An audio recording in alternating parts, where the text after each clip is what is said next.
नमस्कार मेरे साथियों, एक बार फिर से आप सभी का स्वागत है हमारे इस यूट्यूब चैनल रिच हैबिट्स के अंदर। आज के दिन हम बात करेंगे ओला इलेक्ट्रिक मोबिलिटी के बारे में, जिसके शेयर के अंदर लगभग 8% तक की भी गिरावट देखने को मिली थी, लेकिन बाद में थोड़ा सा शेयर कवर कर चुका था और 7.25% की गिरावट मार्केट बंद होते हुए हमें देखने को मिली। देखिए, शेयर हाल ही के अंदर मार्केट के अंदर लिस्ट हुआ है 75 रुपीज़ की इसकी IPO प्राइस हमें देखने को मिली थी और लिस्टिंग इन जीरो रहा। ऑफकोर्स उस दिन बाद में तेजी दिखाई, लेकिन लिस्टिंग इन जीरो था। लेकिन आज इस शेयर की कीमत केवल 46 रुपये हमें देखने को मिल रही है। क्या हुआ, ऐसा क्या रीज़न था, उसको इस वीडियो में मैं कवर करूंगा और जितना इजी लैंग्वेज हो सकता है उतनी इजी लैंग्वेज में मैं आपको ये पूरा मैटर सिखाने की कोशिश करूंगा, समझाने की कोशिश करूंगा। देखिए, आपके पास अगर ये शेयर नहीं है तो भी इस चीज़ों को समझो, लेकिन इस पॉइंट पर, इस न्यूज़ पर जाने से पहले मैं आपको कुछ चीज़ बिजनेस लेवल पर हम आराम से बात करते हैं, ताकि आपको ये पूरा मैटर बड़े आराम से ईजी लैंग्वेज में समझ में आ जाए। जैसे मान लो कोई XYZ कंपनी है जो ऑनलाइन प्लेटफॉर्म लाइक जैसे अमेजोन टाइप है, ठीक है, आपको प्रोडक्ट देती है, आप अपन ऑनलाइन यहाँ से कुछ सामान मंगाते हैं, लाइक जूते, चप्पल या फिर कपड़े वगैरह, कुछ भी हो सकता है, ठीक है, ग्रोसरी आइटम कुछ भी हो सकता है। XYZ कोई ऑनलाइन प्लेटफॉर्म प्रोवाइड करने वाली कंपनी है, मतलब ई-कॉमर्स वाली कंपनी है, और हम यहाँ पर हैं, हमें कोई प्रोडक्ट चाहिए, हम कोई प्रोडक्ट मंगाते हैं और ये चीज़ हमारे पास आती है। लेकिन ये जो डिस्टेंस है, ये जो डिलीवरी यहाँ पर होती है, जो डिलीवरी का जो बिजनेस है, ज़रूरी नहीं कि डिलीवरी के जो बिजनेस है, डिलीवरी के जो आदमी है, वो भी जो मतलब बंदे हमें देखने को मिलते हैं डिलीवरी वाले, ज़रूरी नहीं कि वो इस XYZ कंपनी के ही हो। मतलब डिलीवरी का काम भी यही कंपनी करे, ये ज़रूरी नहीं होता। कई ऐसी कंपनीज होती है जो दूसरी कंपनी को हायर करती है, जो केवल डिलीवरी का काम करती है। बहुत सी ऐसी कंपनीज है जो केवल डिलीवरी का काम करती है। भाई आएगी, XYZ से सामान उठाएगी और कस्टमर तक पहुंचा देगी, और इस काम के पैसे लगी है XYZ से, क्योंकि XYZ ने इसको हायर करा, यानी इस कंपनी ने इसको हायर करा, यानी सर्विस ये उस कंपनी के लिए प्रोवाइड करती है, इस काम के ये पैसे लेती है। आई होप आपको ये तो एक नॉर्मल बिजनेस की बात है जो हमने करी, क्लियर हो गया होगा। तो दोस्तों, ठीक इसी प्रकार से एक कंपनी है जिसका नाम है रोजमेटा।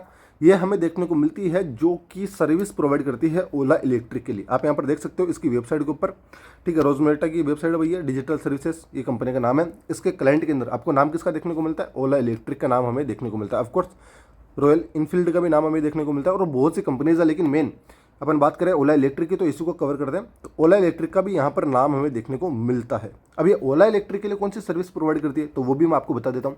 लाइक जैसे गाड़ियों के नंबर, ठीक है, ये कंपनी ही इनको प्रोवाइड करवाती है। देन इसके अलावा आजकल आपको ये पता है ओला इलेक्ट्रिक के जो स्कूटर है घर तक भी आते हैं, मतलब होम डिलीवरी भी होती है अगर आपको स्कूटर वगैरह खरीदते हो, तो ये काम भी रोजमेटा इनके लिए ये कंपनी करती है। तो ये इनके लिए सर्विस प्रोवाइड करती है। अब मेरे को एक बात बताओ, कोई भी कंपनी किसी कंपनी के लिए सर्विस प्रोवाइड करेगी तो पैसा तो लेगी ना, तो इनका भी कुछ पैसा इनके लिए बकाया है, और वो पैसा कितना है तो वो भी मैं आपको बता देता हूँ भैया।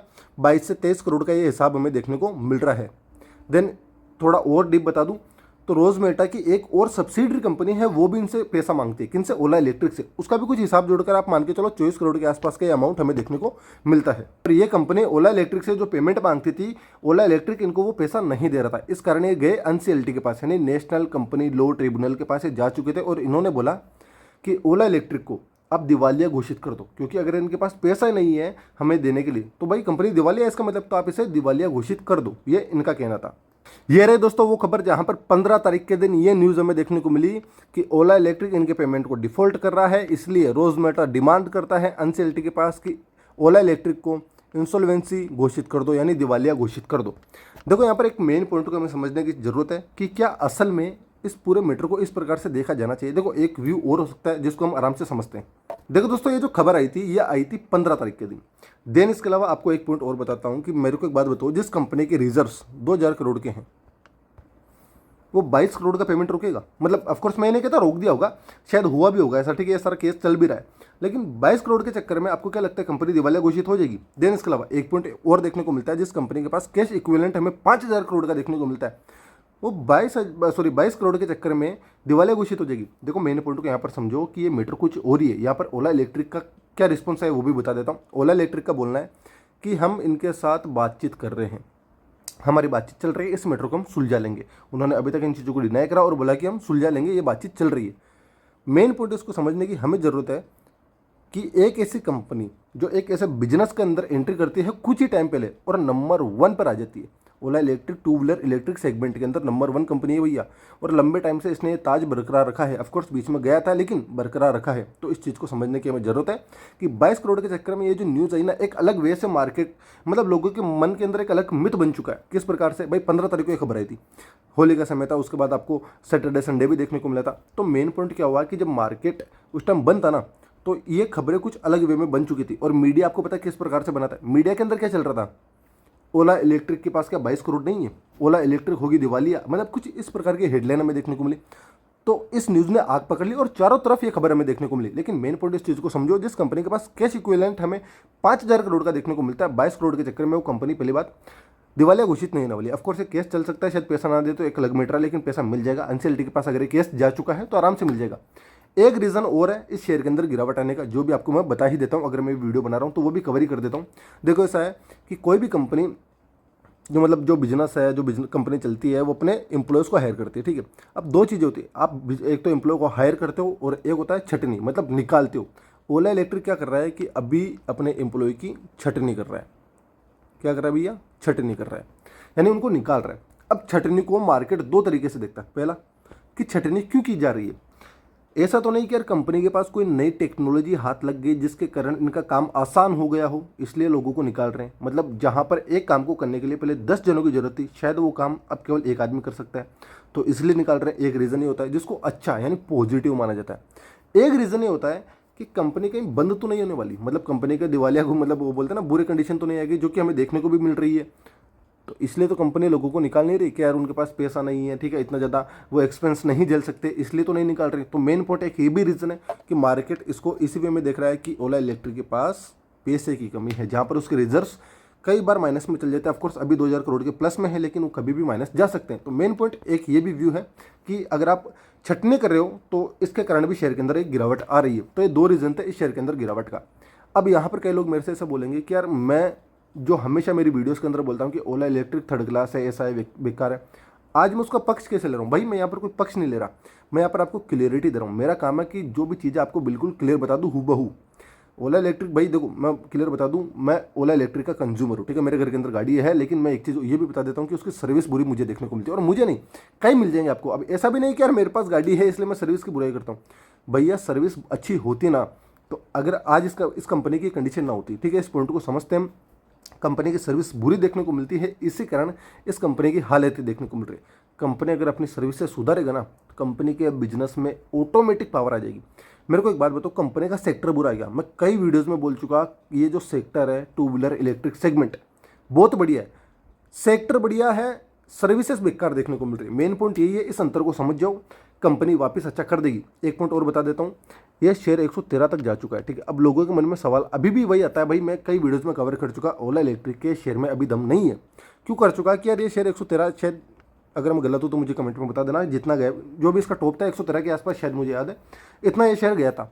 75 पर कंपनी लिस्ट हुई थी। अब मेरे को एक बात बताओ, आ जाइए केवल 46-45 रुपये के आसपास, 45 मानते हैं, क्या लगता है आपको यहाँ से यहाँ तक चल जाएगा? अरे भैया 45, इसका भी अगर ये 90 चल जाता ना तो 100% के रिटर्न होते हैं। इन चीज़ों को समझो। आप क्या समझते हो सीधा 113 पीछे, ऐसे थोड़ी ना होते भाई।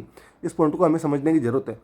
अब मेरे को एक बात बताओ, इस कंपनी की कंडीशन खराब क्यों? कोई बोलेगा भाई मार्केट में और गिरावट थी इसलिए। अरे भैया गिरावट एक तो थी, लेकिन कमबैक कौन करता है? देखो मार्केट में ना गिरावट हर शेयर में आती है, लेकिन कमबैक वही करता है जिनके बिजनेस में दम होता है। और अगर हम ओला की बात करते हैं तो भैया इसके बिजनेस में सेक्टर में दम है, इस कंपनी में दम नहीं। कंपनी के जो सर्विस है से बढ़िया देखने को नहीं मिल रही। देन इसके अलावा हाल ही के अंदर मैंने एक वीडियो बनाई थी जहां पर अलग अलग राज्यों के अंदर इनके शोरूम के ऊपर छापे मारे गए थे, इनकी गाड़ियों को जब्त कर लिया जा चुका था, कई शोरूम को तो बंद भी किया गया था। तो मेन पॉइंट ये समझने की जरूरत है कि ओला की सर्विस बुरी है, कंपनी का मैनेजमेंट हमें कुछ बेकार टाइप का देखने को मिल रहा है। क्योंकि अगर वो इतने लंबे टाइम पीरियड तक इन चीज़ों को सोल्व नहीं करता तो यार शायद आपको मैनेजमेंट को भी चेंज करने की जरूरत है। आने वाला समय बताएगा आगे जाकर क्या होता है। जरूरी नहीं कि हर बार मैं सही जाऊं, शायद इस बार मैं गलत भी जा सकता हूं। देखते हैं इस 22 करोड़ का मैटर इनको कहां तक लेके जाता है। एनसीएलटी तक तो घसीट लिया गया है। देन इसके अलावा एक पॉइंट और बता देता हूं, अंतिम पॉइंट, फिर वीडियो को खत्म करूंगा। ये जो कंपनी है ना जिसने इनके खिलाफ ये पिटिशन दर्ज करी है, रोजमेटा, ये जो कंपनी है ये सिर्फ एनसीएलटी के पास नहीं गया, ये गया था सेबी के पास भी, ठीक है। ये एनसीएलटी के पास नहीं गया, ये सेबी के पास भी गया। यहाँ पर भी इन्होंने एक रिपोर्ट दी और बोला कि सेबी के नियम के अनुसार जो कंपनी मार्केट में लिस्ट है, जो पब्लिक मतलब जो पब्लिक कंपनी है, पब्लिक लिस्टेड कंपनी है, उनको सब पता होना चाहिए, मतलब पब्लिक को पूरा पता होना चाहिए कि इस कंपनी में क्या क्या चल रहा है। तो इन्होंने सेबी को एक रिपोर्ट, मतलब सेबी के पास एक रिपोर्ट दी और उसमें ये पूरा मैटर बताया। और ये भी बताया कि हम एनसीएलटी के पास गए, 22 करोड़ का मैटर है, वहाँ से पैसा नहीं आ रहा, इसलिए ये सारी चीज़ें हो रही है। तो कुल मिलाकर आप इसको इस व्यू में भी देख सकते हो कि कहीं ऐसा तो नहीं कि 22 करोड़ के चक्कर में वो एक छोटी कंपनी है तो भाई हम डूब रहे हैं तो सर हम आपको भी ले डूबेंगे। तो क्या पता ऐसी चीज़ें देखने को मिल रही है। लेकिन भाई मेरे को ऐसा लगता है कि ये जो 22 करोड़ का मैटर है आराम से क्लियर हो जाएगा। लेकिन मेन पॉइंट, क्या ये शेयर वापस 45 से 113 या फिर 90 जाएगा? तो अभी थोड़े दिन बाद इसके थोड़े भारी देखने को मिल रहे हैं। कंपनी सर्विस नहीं सुधरेगी तो भैया कुछ नहीं हो सकता। आने वाले समय में भी मैं इसी चीज़ पर अटल रहूँगा, जैसे मैंने पहले भी कई बार बोला, सर्विस सबसे इंपॉर्टेंट है। कंपनी का सेक्टर बढ़िया है, बिजनेस मॉडल बहुत ही बढ़िया है। तो देखते हो दोस्तों आने वाले दिनों के अंदर क्या क्या चीज़ें हमें देखने को मिलती है। बिजनेस में चेंजेस होगा तो अपने आप मैं अपनी बातें बदल दूंगा, मैं ऑटोमेटिक बोलने लग जाऊंगा कि यार ओला एक बहुत बेहतरीन शेयर है। और मैं आपको एक चीज़ और बता देता हूँ, ओला के मुकाबले अगर ये कंपनी अपनी सर्विस सुधार लेती ना तो इसके मुकाबले शेयर नहीं मिलेगा भाई आपको मार्केट के अंदर। बहुत शानदार शेयर है, कोई दिक्कत नहीं इस कंपनी के सेक्टर के अंदर, बिजनेस के अंदर नंबर वन, मतलब इतनी बुरी सर्विस के बावजूद भी नंबर वन कंपनी है। ठीक है, ऑफकोर्स बीच में 2-3 बार नीचे गई थी, लेकिन मेन पॉइंट, इतनी बुरी सर्विस के बावजूद भी नंबर वन, बहुत बड़ी बात होती है। ठीक है, तो देखते हैं आने वाले समय के अंदर क्या क्या चीज़ें हमें देखने को मिलती है। अभी के लिए इतना ही, मिलते हैं नेक्स्ट वीडियो के अंदर। जय हिंद गाइस।